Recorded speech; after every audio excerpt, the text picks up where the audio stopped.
Can we make Homestead-Miami the championship race again? What a story. Michael Jordan, 23-11, Tyler Reddick, they pull off a bold move at the end of the race to win and put their first car ever into the championship race. Let's break down everything that just took place in NASCAR at Miami.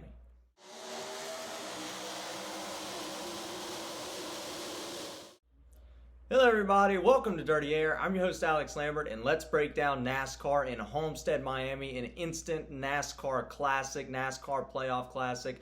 One of the, I would argue, the best race of this 2024 NASCAR Cup Series season. Incredible racing by Tyler Reddick, Ryan Blaney, Denny Hamlin, all at the end of this race. Everyone was showing their talent. The talent was on display today in Homestead-Miami, and in the end it was Tyler Reddick with a last lap pass in Miami to beat Ryan Blaney. Denny Hamlin with a little bit of help there as well. Looked like he gave up the position. But let's sort of break down the story of this finish, right? We'll talk about the celebration, Michael Jordan, Tyler Reddick, the bold move in just a second. But let's talk about the story of this race, right? You know, we have some playoff drama we'll get into as well. We'll go through the point standings as well in just a little bit. But 12 laps to go, right? We have a couple of drivers battling for the race win. Ryan Blaney, Kyle Larson battling for the win. Denny Hamlin's in third place, but way too far back. Tyler Reddick is just pitted for fresh Goodyear tires, right? So he's fresh on tires, good to go. Only 2 laps on those tires. And Kyle Larson, with 12 laps to go, makes a bold move by diving into the inside of Austin Dillon, the lap car, number 3, and try to go in between him and Ryan Blaney. Larson immediately makes contact with the 3 car, gets loose, tries to save it. I thought he was going to drift around the entire turn in Miami in the corner, but unfortunately did lose the car, slid to the inside of the racetrack, and that threw a caution with 12 laps to go.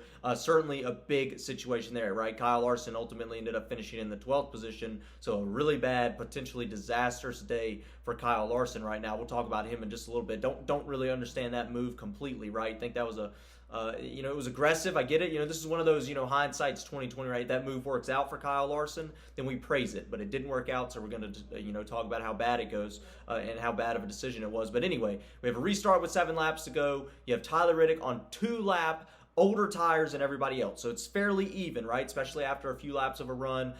Denny Hamlin automatically clears for the lead. Denny Hamlin looks like he's got a good chance to go for the race win. Ryan Blaney, with a couple laps to go, gets by Denny Hamlin. Now it looks like Ryan Blaney's going to punch his ticket to the championship. Let's keep in mind the top 6 finishers throughout this entire process all are playoff drivers. All of the 8 are 6 of the 8 playoff drivers are all running for this win, right? Everyone's in a must-win. Huge situation. Playoff pressure is on the line. And on the final lap, in the final corner, Tyler Reddick, with a little help from Denny Hamlin, it looks like here. It looks like Hamlin, sort of let off just a little bit for his driver in the 45. I could be wrong. I have to go back and analyze it some more. That's just what I saw, watching on TV. But Reddick uses the high lane, shoots right by Ryan Blaney, and wins the race in a clean move. What a fantastic race. No contact in the later stages of the race. Kyle Larson spun out, but no dirty moves at the end of this race. No running somebody out of the way. No lap cars or other cars getting involved late in the race, causing an overtime or anything like that. What a NASCAR classic. And it was full talent on display. And, Steve Letarte explained it perfectly at the end of the race. This wasn't a situation where I felt like everyone else messed up and a driver capitalized on mistakes. This was a race where I felt like full talent was on display. Everybody had to step their game up. Everyone was doing everything perfectly, and Tyler Reddick just happened to be the one that beat Blaney and beat Denny Hamlin and Kyle Larson in the closing laps of the race. Chase Elliott had a strong run there as well. So certainly a very exciting finish, but that's it. That puts Tyler Reddick, Joey Logano as the first 2 drivers guaranteed in the championship race at Phoenix. This is the first time ever that 23-11, in its fairly short history, right? Started in 2021. First time that they've put a playoff driver in the championship race. A driver is now in the Final Four for the first time for this team. I'm sure it won't be the last time, but Michael Jordan was thrilled. He was at the racetrack. Tyler Reddick was thrilled. He was at the racetrack. Denny Hamlin, I'm sure, is upset he didn't get the win, but I'm sure he's happy for his driver as well. Tyler Reddick, this is a big statement, right? This gives him an off week next week. This is a big momentum booster to not to have to worry about Martinsville. We saw Joey Logano today. Looks like he's already planning for Phoenix, right? Because he finished 28th today. That doesn't make sense, right? Joey Logano's already guaranteed in. So obviously all the effort is going to Phoenix. So we have a big advantage now for 2 drivers. Do see history repeat itself a lot in this knockout round system. The driver that wins earlier in the round of 8 typically goes on to win the championship. So let's break down the entire top 10 of this race. Tyler Reddick gets the win. Ryan Blaney, another playoff driver, heartbreaking second place finish. Denny Hamlin, right, trying to find something to get the race win at the end.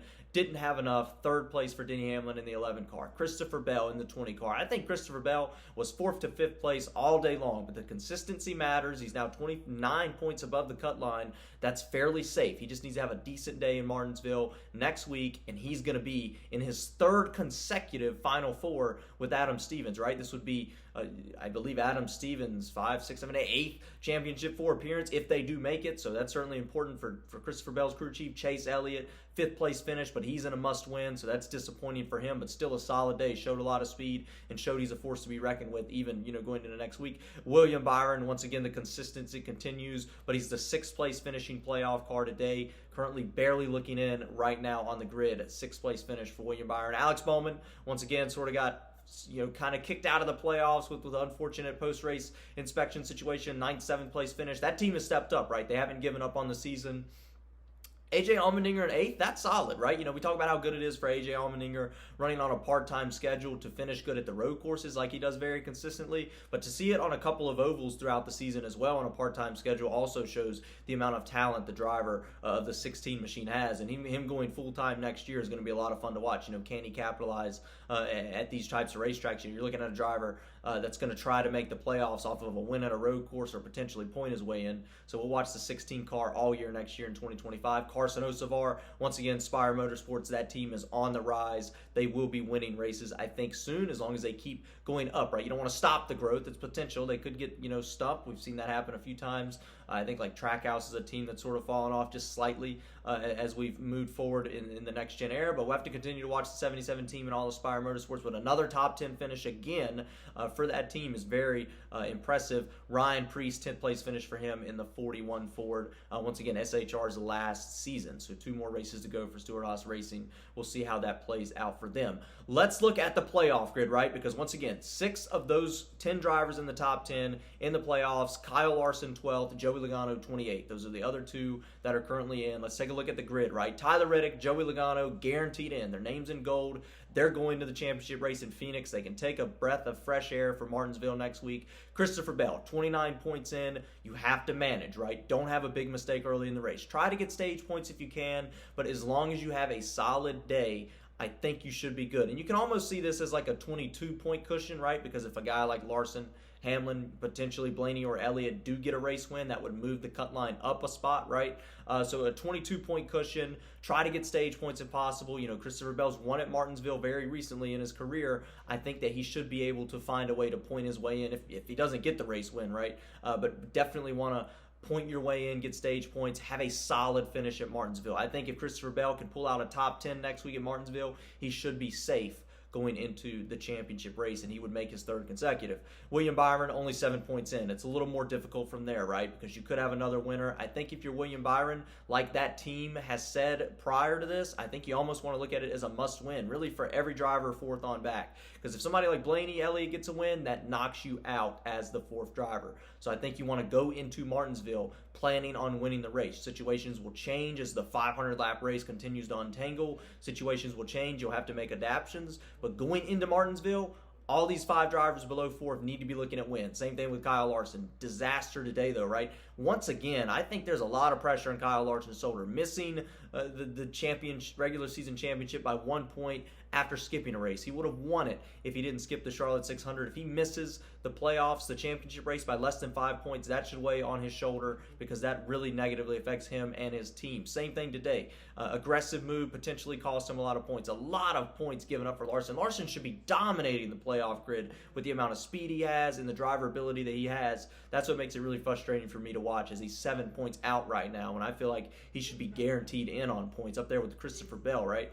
Ryan Blaney, 38 points below. It's a must-win. Same thing with Chase Elliott. They have to go into Martinsville. It's all or nothing, right? Win or lose. I could argue the same thing for Denny Hamlin, now 18 points out. Denny Hamlin hasn't made the championship race since 2021, so it's been quite a while. He's never made the championship race in a next-gen race car. That's certainly interesting. I thought it was a great race. The flow of the race was perfect. The only other thing I noted, I think of the 7 car of Justin Haley spun out a couple of times after qualifying up front early, so that was certainly unfortunate for him. But luckily no contact contact, didn't get involved with any other drivers. I think J.J. Yale, he had some mechanical failures too later in the race. But that's it, really, all there is to break down following an awesome NASCAR race in Miami. Going to Martinsville next week, so Dirty Air will probably be up a little bit later. It's going to be a fun experience. I'll try to get some good clips, some videos for you guys to show on the show next week. It should be exciting, should be a good time, and we'll set the championship 4 in 1 week from today in Martinsville on Sunday. So it's going to be exciting.